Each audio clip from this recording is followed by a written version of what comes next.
E aí galera, tudo bem com vocês? Vamos aí para mais um giro de notícias sobre o Cruzeiro com questões importantes que têm movimentado o ambiente do nosso clube nos últimos dias. Meu nome é Emerson Araújo, esse é o canal 6x1 e desde o início eu peço para você deixar o like no vídeo, se inscrever no canal caso ainda não seja inscrito e usar os comentários para opinar sobre cada um dos temas que vamos abordar. E antes de começar com as notícias, só fazer um convite a vocês, tá? Porque ontem eu participei de uma live lá no canal Cruzeiro Até Morrer, junto com o Jonathan, junto também com o Álvaro do Cruzeiro da Depressão e com o Peron do canal 011. Foi uma resenha, a gente falou de muita coisa de Cruzeiro, vou deixar o link aqui na descrição porque ficou muito bacana. Vamos começar com as notícias então. A primeira vai ser um negócio meio baixo astral, meio estranho aí, mas é importante a gente falar sobre isso até porque o Cruzeiro já se posicionou a respeito. É que o relatório da Crow apontou um gasto superior a 20 mil reais no cartão corporativo do atual gerente de futebol Pedro Moreira. Os gastos seriam em lojas de roupas, eletrodomésticos e até em assinatura de Netflix. O Cruzeiro informou em nota que tem documentações internas que provam que esses gastos não foram realizados por esse profissional, pelo Pedro Moreira, mas todos foram feitos pelo antigo presidente do clube, Wagner Pires de Sá. E os gastos com Netflix foram justificados por uma clonagem desse cartão. O Cruzeiro reclamou com a prestadora, as cobranças foram estornadas e o cartão posteriormente cancelado. É uma situação muito complicada porque pedir para o torcedor do Cruzeiro confiar na palavra de qualquer pessoa que atuava no clube, especialmente na última administração, é muito complicado, né? Eu acho que hoje o cruzeirense não confia em ninguém e nem deve confiar. Fato é que eu não me lembro de nenhuma polêmica ou de nenhum outro problema que esse Pedro Moreira tenha se envolvido anteriormente, tá? E no início dessa tarde de quarta-feira o Cruzeiro divulgou a documentação,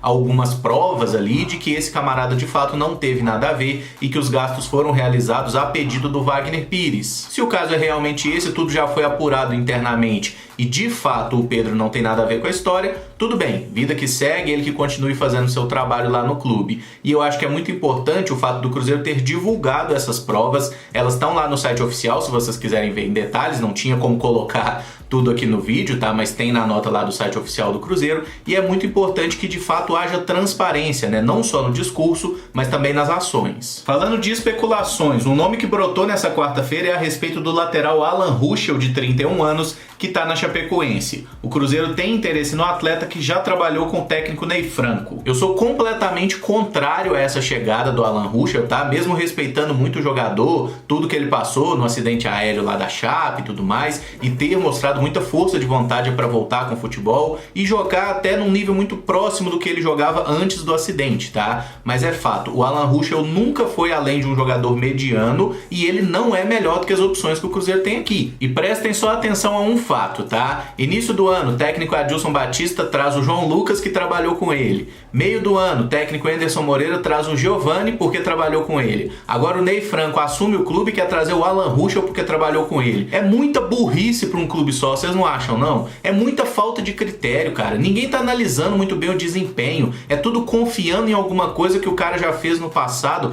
e provavelmente não vai fazer de novo. Ainda mais um jogador que já tem seus 31 anos, tá? Então espero realmente que o Cruzeiro não traga o Alan Ruschel. Eu acho que é uma péssima ideia. E se quiser trazer um lateral para fazer sombra ao Matheus Pereira, que hoje merece ser o dono da posição, vai lá na Chapecoense e traz de volta o Rafael Santos, né? Que tá lá emprestado, tá na reserva da Chape. Traz ele para ficar ali quebrando um galho eventualmente, porque é um jogador que é do Cruzeiro, que é novo, então ele pode evoluir, ele pode melhorar e vai ter um salário muito menor que o Alan Ruschel. O técnico Ney Franco concedeu uma entrevista para a Rádio Itatiaia ontem e falou de diversos assuntos importantes. Ele falou que não existe jogador com titularidade absoluta, mesmo os mais experientes, e que ele fará mudanças na equipe sempre que achar necessário. Inclusive citou o exemplo do Marcelo Moreno, né, que saiu reclamando de campo na partida contra o Vitória. O técnico disse que tudo já foi conversado internamente, a situação está resolvida.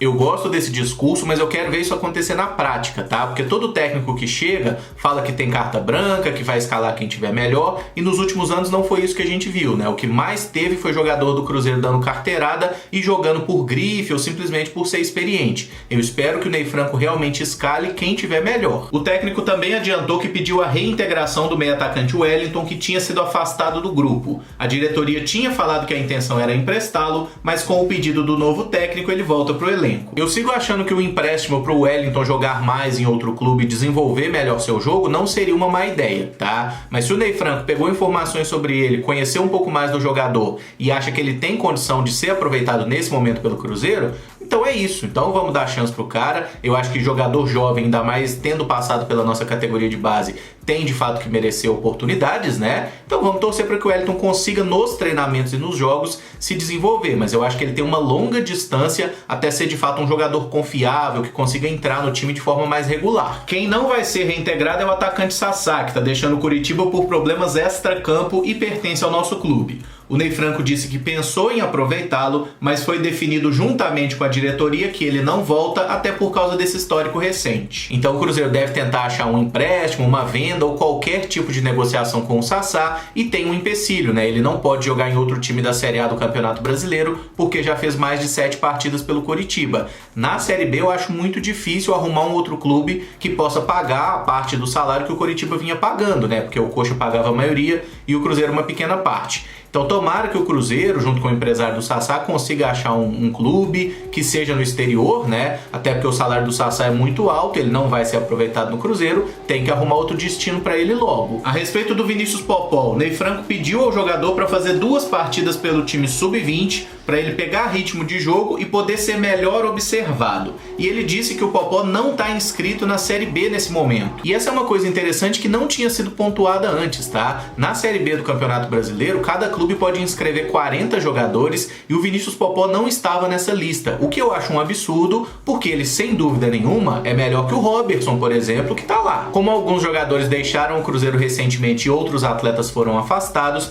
creio que o espaço para o Vinícius Popó entre esses 40 nomes está tranquilo, ele vai ser inscrito sim, e acho sim que é melhor ele jogar pelo sub-20 do que ficar só treinando no time profissional, né? Então tomara que ele jogue bem, que meta os gols que ele sempre fez lá na categoria de base, impressione o Ney Franco e tenha finalmente uma chance de verdade no time de cima. E a título de informação, esse Brasileiro Sub-20 começa na próxima quarta-feira, dia 23, o Cruzeiro recebe o Vasco lá no Sesc Venda Nova, e para esse jogo do final de semana contra o CSA, como o Marcelo Moreno está suspenso, o nosso atacante deve ser o Thiago e o Robertson Lewandowski fica no banco. Quem será relacionado pela primeira vez nessa partida é o lateral Daniel Guedes, que passou as últimas semanas aprimorando a parte física. Por causa da punição por doping, ele não joga desde 22 de setembro do ano passado. O Daniel deve começar no banco, né, com o Rafael Luiz sendo titular na lateral direita e o Matheus Pereira na esquerda. E tem a vantagem aí do Daniel que ele pode jogar nos dois lados, né? Então se a gente precisar de uma reposição tanto para a lateral direita quanto para a esquerda, o Daniel Guedes pode quebrar um galho. E falando no Matheus, a boa notícia é que ele renovou o contrato com o Cruzeiro até o meio de 2023. O vínculo anterior terminava em junho próximo e a partir de janeiro ele já poderia assinar um pré-contrato e sair de graça para qualquer clube. Acho que essa é a grande notícia do vídeo, disparadamente, tá? O Matheus Pereira é um jogador muito promissor, que entrou no time profissional e não sentiu o peso da camisa, né? Tá fazendo boas partidas,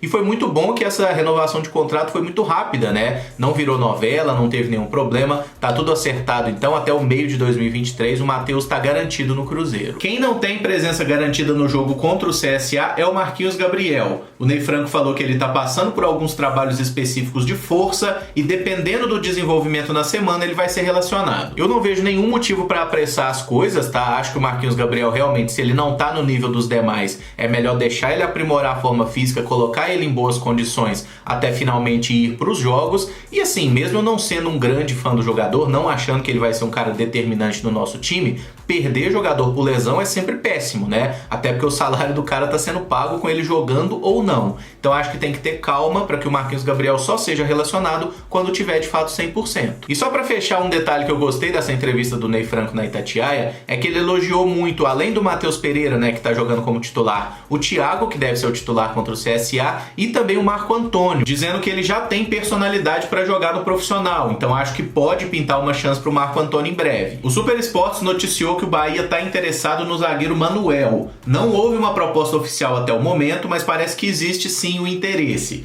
E segundo o empresário do jogador, um clube na Turquia também quer o zagueiro. Acho que todos concordamos que o Cruzeiro hoje está bem servido na posição de zagueiro e esse retorno do Manuel nem era necessário, né? Porque o Léo e o Kaká estão jogando e a gente tem o Marlon e o Ramon que aparecem como boas opções. O Arthur foi embora pro América emprestado e tem também o Paulo, né? Que é muito bom zagueiro lá, que foi promovido vida do Sub-20. Teve até um rumor que o Bahia estaria também interessado no Ariel Cabral, mas aí parece que é invenção de Twitter mesmo, eu não acreditei muito nisso. E o Mano Menezes não gosta tanto assim do Cruzeiro para levar o argentino não, tá? Mas eu adoraria que ele fosse embora. Acho que a gente tem que aguardar mesmo os acontecimentos, a janela de transferências na Europa ainda tá aberta, né? O empresário do Manuel até falou sobre isso, que enquanto a janela na Europa tá aberta, ele pode sim deixar o Cruzeiro, até porque o salário dele é muito alto, né? Ele aceitou uma readequação nesse momento, o Cruzeiro tá pagando menos, mas tem uma diferença aí que vai precisar ser paga em algum momento. E se o Cruzeiro consegue uma negociação ou um empréstimo com ele, a gente não vai precisar pagar um valor tão alto assim, a gente reduz o prejuízo.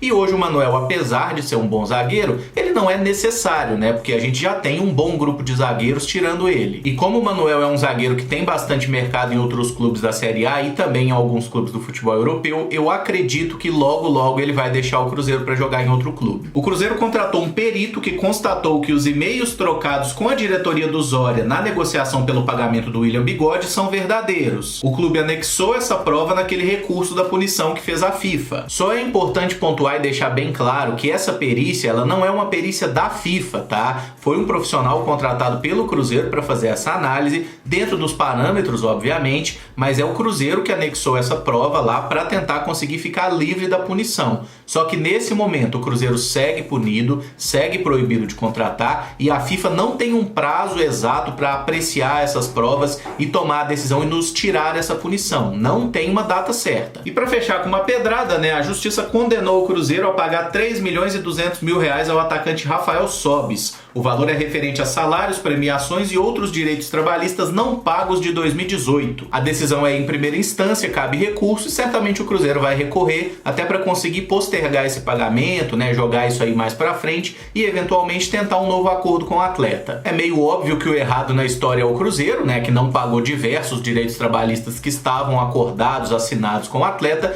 então não tem muito o que questionar mesmo, é tentar adiantar esse negócio para pagar em suaves prestações. E com relação ao Sobis, eu realmente não guardo raiva nenhuma dele por causa disso, até porque esse processo na justiça ele foi aberto muito antes do Cruzeiro ser rebaixado e o Sobis sempre me pareceu ser um cara muito correto e profissional, né? Então mesmo quando ele jogou mal pelo Cruzeiro, eu não acho que foi de sacanagem como muitos outros fizeram. E esse vídeo fica por aqui. Se você gostou, eu peço que deixe o like, se inscreva no canal caso ainda não seja inscrito e use os comentários para opinar sobre cada um dos temas abordados. Muito obrigado por acompanhar, um abraço e até o próximo vídeo. Valeu!